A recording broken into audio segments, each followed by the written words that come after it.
Good morning बच्चों। आज हम पढ़ने वाले हैं स्टैंडर्ड 7 का first chapter two big states. यहाँ पे फर्स्ट है, हम हर्षवर्धन के बारे में पढ़ेंगे, जो कि कन्नौज के राजा थे, जिन्होंने 606 से 647 CE तक राज किया था। The king Harshvardhan was born in 606 CE।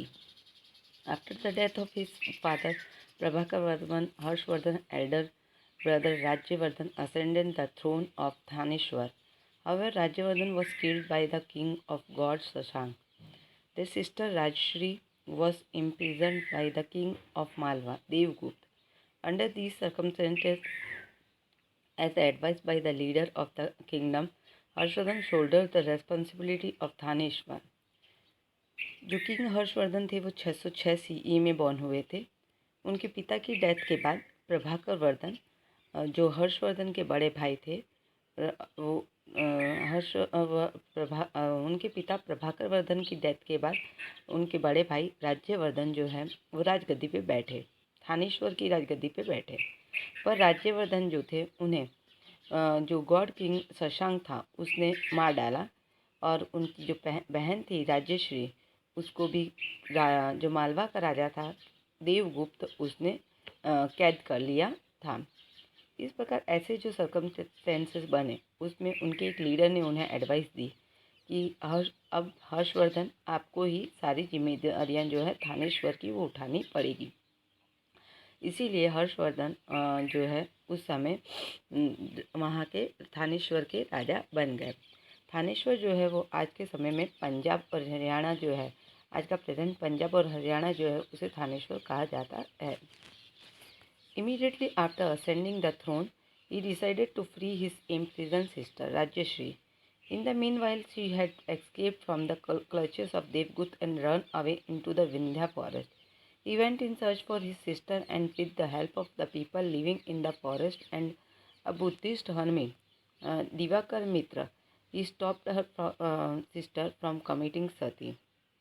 Since Rajashri kingdom Kannauj, Uttar Pradesh was without any king at that time, Harshvardhan became its ruler. Later he defeated Devagupta the king of Malwa. तो जब हर्षवर्धन जैसे ही राजगद्दी पे बैठे, उसके बाद उन्होंने डिसाइड किया कि वो अपनी कैद हुई बहन को छुड़ाएंगे। पर इतने समय में जो है राजश्री जो थी वो देवगुप्त के क्लचेस मैंने पंजे से निकल कर भाग गई, विंध्या फॉरेस्ट में भाग गई। और इधर हर्षवर्धन जो है अपनी बहन की सर्च में निकल पड़े, और जो जंगल में, जो फॉरेस्ट में जो पीपल रहते थे और जो बुद्धिस्ट हर्मिट दिवाकर मित्र थे, उनकी मदद से उन्होंने अपनी बहन को सती होने से रोका। सिंस राजश्री, और इस प्रकार क्योंकि इस समय राजश्री के किंगडम कन्नौज में कोई भी राजा नहीं था, जिसे आज के समय में जो उत्तर प्रदेश है उसे उस समय कन्नौज कहा जाता था, वहाँ का कोई भी राजा नहीं था। इसलिए हर्षवर्धन जो है वो कन्नौज के रूलर बने। बाद में उन्होंने देवगुप्त को हराया, और जो कि मालवा का किंग था, जिसने राजश्री को किडनैप किया था। As part of his preparation to launch an attack on Shashank, the God King, he formed an alliance with the king of Kamrup, Bhaskar Varman. With the help of a large army, he defeated the God King and won over a major part of his kingdom. He also conquered Malwa and Saurashtra, but was unsuccessful in defeating Pulkeshi II, king of Chalukya dynasty of South India. After 7 successive victorious year, Thaneshwar emerged as a large kingdom in North India. अभी उसने एक पूरा preparation किया शशांक जो राजा था उसके ऊपर attack करने के लिए, और इस प्रिपरेशन में उसने जो गॉड किंग थे, शशांक जो है गॉड किंग, उसके ऊपर हमला करने के लिए, इसके लिए उसने एक अलायंस की। अलायंस माने होता संधि, समझौता, किंग ऑफ कामरूप के साथ। कामरूप का मतलब है उस समय का आसाम। कामरूप, किंग ऑफ कामरूप के साथ जिनका नाम था भास्कर वर्मन, उनके साथ उन्होंने एक दोस्ती की संधि कर ली, और इस प्रकार उन्होंने एक बहुत बड़ी आर्मी बना ली और गॉड किंग शशांक को हरा दिया। और इस प्रकार ये जो विक्ट्री थी, ये उसमें उन्होंने जो शशांक है उसके बहुत सारे पार्ट्स को जीत लिया। He also conquered Malwa and Saurashtra. उन्होंने मालवा और सौराष्ट्र को भी जीता। But was unsuccessful in defeating Pulakeshi second, पर वो पुलकेशी सेकेंड को ना हरा सके। King of the Chalukya dynasty of south India, जो कि पुलकेशी सेकेंड जो था वो चालुक्य डायनेस्टी का साउथ इंडिया का राजा था।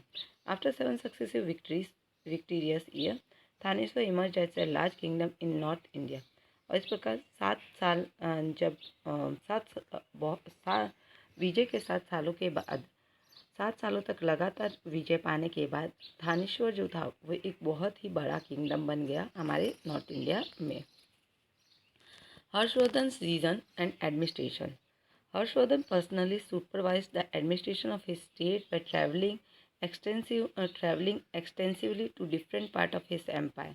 हर्षवर्धन जो था वो पर्सनली अपने राज्य के हर एक काम को सुपरवाइज करता था, ध्यान रखता था, अपने राज्य के प्रशासन का ध्यान रखता था और अलग अलग जो एम्पायर के अलग अलग पार्ट थे उनका भी ध्यान रखता था।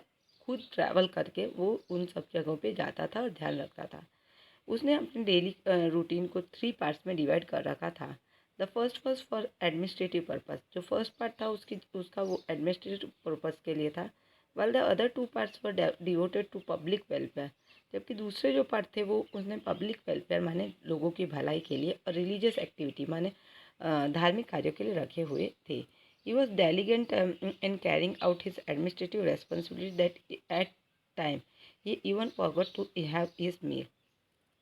वो अपने कार्य के प्रति इतना अपने काम के प्रति इतना ज़्यादा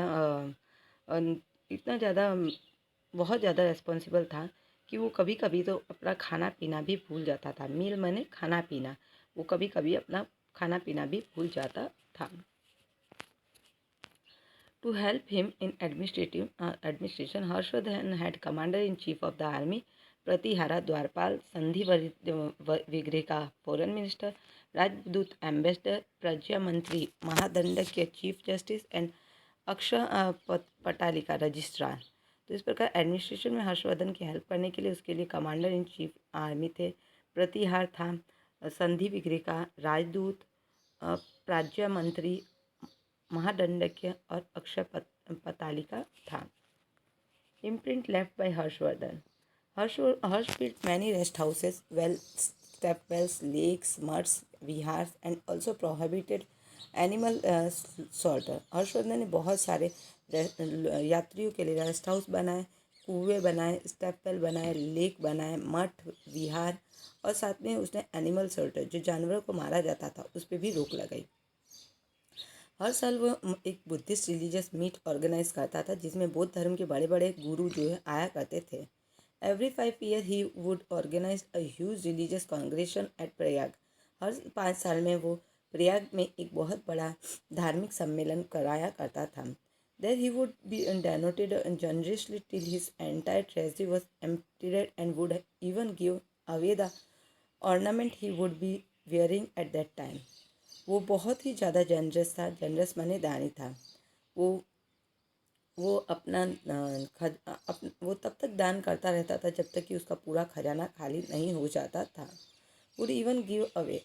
इसके अलावा वो इतना ही नहीं, वो अपने शरीर पे जितने भी उसने ऑर्नामेंट पहने होते थे, गहने पहने होते थे, वो भी वो दान में दे देता था। इस प्रकार वो एक बहुत बड़ा दानी था। The great Sanskrit poet and writer Banabhatta adorn his court. Great Sanskrit के जो पोइट थे और राइटर थे बाणभट्ट, वो उसके कोर्ट में थे। इस famous verse Harsh Charitra and Kadambari are famous even today. जो बाणभट्ट थे उन्होंने हर्ष चरित्र और कादम्बरी लिखा था और ये आज भी फेमस है। We come to know about many important aspect of king Harshavardhan reign from Harsha Charitra. हमें हर्षवर्धन के बारे में बहुत सारा जानने मिलता है हर्ष चरित्र से। King Harsha himself was a writer and wrote 3 place.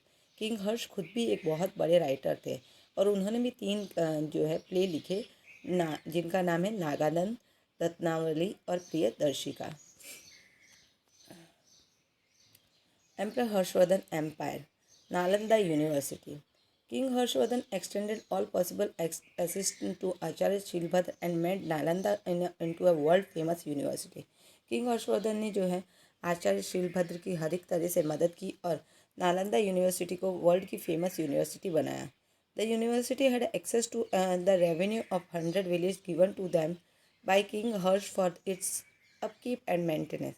जो उन्होंने यूनिवर्सिटी की मदद के लिए 100 गांव दान में दिए थे ताकि कि यूनिवर्सिटी का मेंटेनेंस यूनिवर्सिटी को ऊपर उठाया जा सके और डेवलप किया जा सके और उसका देखरेख किया जा सके. Renowned chemist Acharya Nagarjun, who proved that iron, arsenic and mercury ash could be used as medicine, also belonged to Nalanda University. जो एक जाने माने केमिस्ट थे आचार्य नागार्जुन, जिन्होंने ये प्रूव किया था कि आयरन, आर्सेनिक, मर्क्यूरी, ऐश इन सब से मेडिसिन बनाई जा सकती है, वो भी नालंदा यूनिवर्सिटी को बिलोंग करते थे. वो भी नालंदा यूनिवर्सिटी में ही पढ़े लिखे थे और नालंदा यूनिवर्सिटी में ही काम करते थे. Things to know. Student had clear test for admission into Nalanda university. Students को एक टेस्ट क्लियर करना पड़ता था नालंदा यूनिवर्सिटी में एडमिशन लेने के लिए. Free education, loading and boarding were provided in Nalanda.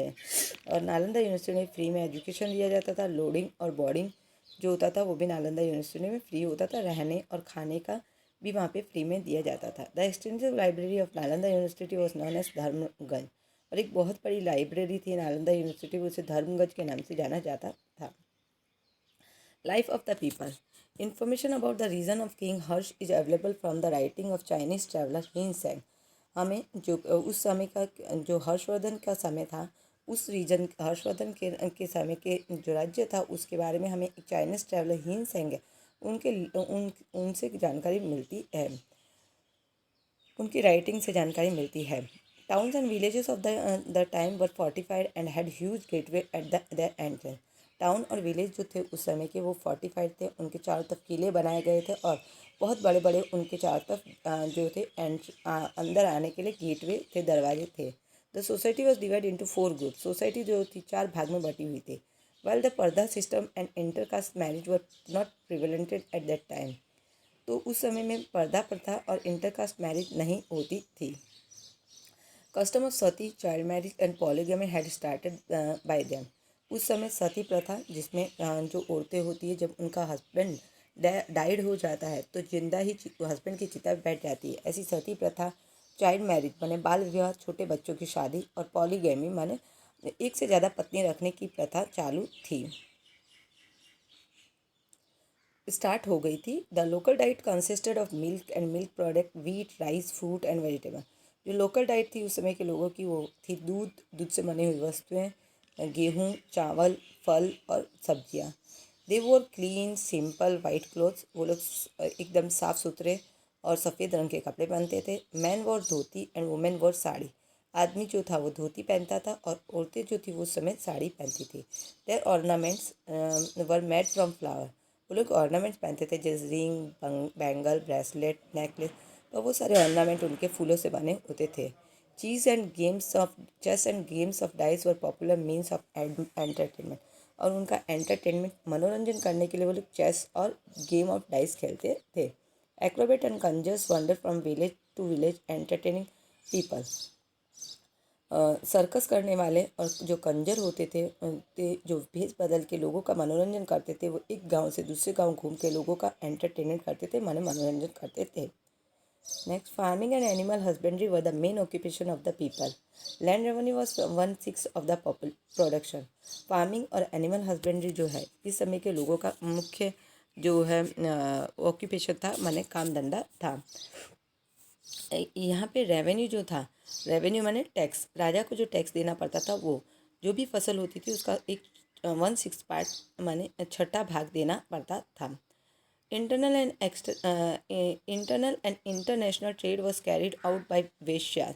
Internal और इंटरनेशनल ट्रेड जो है वो उस समय वेश्य लोग किया करते थे, क्योंकि समाज 4 भाग में बांटा था. क्षत्रिय, वैश्य, शूद्र, ब्राह्मण, क्षत्रिय, वैश्य, शूद्र. तो वैश्य जो थे वो व्यापारी थे और वो लोग ट्रेड का, व्यापार का काम करते थे. A highway from Pataliputra to Bhrigu Kachchh port was built by the state of trade and transportation of goods. एक हाईवे बनाया गया था पाटलिपुत्र से भृगु कच्छ के पोर्ट तक और पोर्ट तक, और ये जो था हाईवे, ये व्यापार करने और वस्तुओं को ट्रांसपोर्ट करने, गुड्स माने वस्तुएं, वस्तुओं को एक जगह से दूसरी जगह भेजने के लिए काम आता था। Gold and silver coins were used Gold and silver coins were used for commercial transaction. Ornament, statue, ivory and carved wooden pieces were exported. Gold और सिल्वर के जो कॉइन्स थे उन्हें इस समय में एक जगह से दूसरी जगह व्यापार के लिए एक्सपोर्ट किया जाता था, बाहर के देशों में भेजा जाता था। जो ऑर्नामेंट्स थे, गहने, इवोरी, कर्व्ड वुडन पीसेस इस समय एक्सपोर्ट किए जाते थे।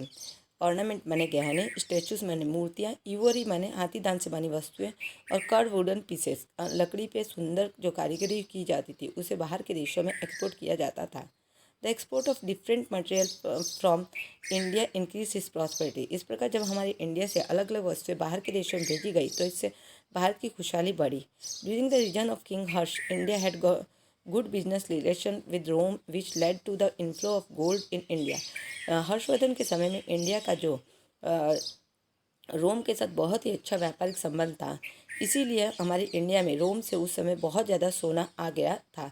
People follow Hinduism, Buddhism, Jainism but were tolerant toward other religion. इस समय के लोग जो थे वो हिंदुज़म, बुद्धिज़्म और जैनिज़्म को मानते थे। हिंदू धर्म, बौद्ध धर्म और जैन धर्म के थे, पर वो दूसरे धर्म के प्रति भी बहुत ज़्यादा टॉलरेंट थे, बहुत ज़्यादा सहनशील थे।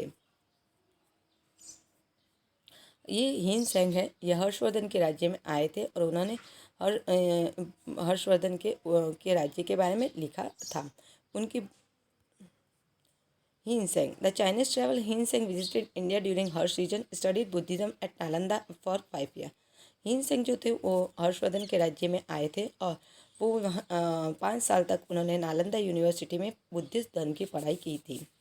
Things to now, Hiन Seng stayed in India for 15 years and visited different places. He has described the social, political and religious condition of that time. हिन सिंह जो थे इंडिया में 15 साल तक रहे थे और उन्होंने इंडिया के अलग अलग जो भाग थे उनकी सोशल, पॉलिटिकल और रिलीजियस कंडीशन के बारे में लिखा था। In 645 CE he return to China via central Asia और 645 CE में वो चाइना सेंट्रल एशिया होते हुए वापस चाइना चले गए और अपने साथ बहुत सारी बुक्स, बहुत सारे बौद्ध धर्म के रिलाइसेस और स्टेचूज, मूर्तियाँ लेके गए। During his stay he attend the 6 Buddhist religious congregation at Prayag. उनके स्टे वो जब यहाँ पे थे तब उन्होंने उनके समय में 6ठा बौद्ध धार्मिक सम्मेलन हुआ था प्रयाग में और उसमें वो शामिल हुए थे।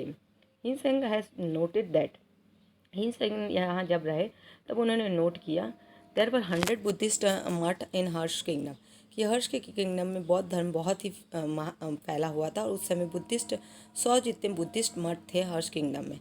People lived a simple life, pious and peaceful life based on living by rules of good. तो उस समय के लोग जो थे वो बहुत सादी, बहुत पायस माने पवित्र और पीसफुल माने शांतिपूर्ण जीवन जीना पसंद करते थे और उनका जीवन जो था वो अच्छी बातों के ऊपर आधारित था, अच्छे मॉरल्स, अच्छे सिद्धांतों के ऊपर आधारित था और सभी न्याय के ऊपर भरोसा करते थे। Cheating and breach of promise were considered sinful, और अगर कोई किसी को धोखा देता था या फिर वादा तोड़ता था, ब्रीच ऑफ प्रॉमिस माने कि अगर किसी ने वादा तोड़ा तो उसे बहुत ही बड़ा पाप समझा जाता था। अभी है नेक्स्ट है सेकंड वतापी। वतापी जो था वो साउथ इंडिया का एक किंगडम है। अभी हमने जो हर्ष कन्नौज के बारे में पढ़ा, थानेश्वर के बारे में पढ़ा, वो नॉर्थ इंडिया किंगडम था और हर्षवर्धन नॉर्थ इंडिया के राजा थे। अभी हम वतापी के बारे में पढ़ेंगे। When king Harsh was ruling over his empire in north India, जब किंग हर्ष नॉर्थ इंडिया में राज कर रहे थे उसी समय में king Pulakeshin second was ruling in south India, उसी समय में किंग पुलकेशिन सेकंड जो थे वो साउथ इंडिया में राज कर रहे थे। ही हैड अर्लियर डिफीटेड हर्ष, उन्होंने पहले जो है हर्ष को हराया हुआ है। उन्होंने जो है बाद में हर्ष को हराया। Route to the throne. The king of Chalukya dynasty established a vast empire in South India which they ruled from their capital at Vatapi, Badami, Karnataka का। किंग जो चालुक्य डायनेस्टी के किंग थे, जिन्हें सोलंकी किंग्स भी कहा जाता है, उन्होंने साउथ इंडिया में अपना एक बहुत बड़ा एम्पायर बनाया था और उनका कैपिटल जो था वो वतापी था, जो आज कर्नाटका में आया हुआ बादामी के नाम से जाना जाता है। पुलकी first, a great king of Chalukya dynasty, perform the Ashvamedha yagya. Pulakeshi first जो एक बहुत महान राज्य हुए चालुक्य डायनेस्टी के, उन्होंने अश्वमेघ यज्ञ करवाया था। इस flag had the symbol of Varaha अवतार। उनके फ्लैग में हमें एक सिंबल देखने मिलता है वराह अवतार का, भगवान वराह अवतार का, जिसमें भगवान जो है आधे विष्णु हैं और आधे शेर के रूप में होते हैं। His son Kirtivarman ascended the throne after him. जब जब जब पुलकेशी फर्स्ट की डेथ हो गई तो उनके बाद उनका बेटा कीर्तिवर्मन जो है राजगद्दी पे बैठा।